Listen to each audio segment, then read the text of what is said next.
ભણવા જાય ને ગરીબ વર્ગની દરેક સમાજમાંની દીકરીઓ છે અને એ ગરીબ વર્ગની છે એટલે એ દીકરીઓને આવવા જવા માટે સરળતા રહે અને રાહત થાય એના માટે આપણે ભુજ ડેપો વિભાગીય કચેરી અને અંજાર ડેપો સાહેબને લેખિતમાં રજૂઆત કરી એના અનુસંધાને આપણને સારો એવો પ્રોત્સાહન મળ્યો. અશ્વિનભાઈ પણ એમાં સારી એવી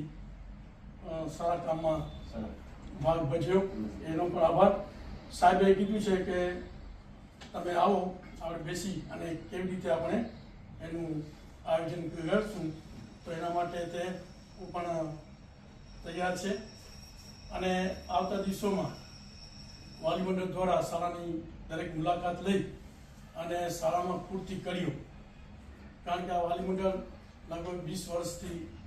વાલી મંડળની રચના કરવામાં આવી છે અને લાખોનું કામ દાતાના સહયોગથી લાખો રૂપિયાનું કામ શાળામાં થયેલું છે.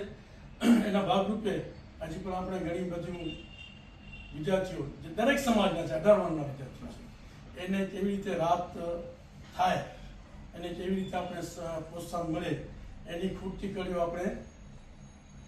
પૂરી કરીએ એવી આજના માટે પણ થોડીક ચર્ચા કરવાની છે. બીજા પણ ઘણા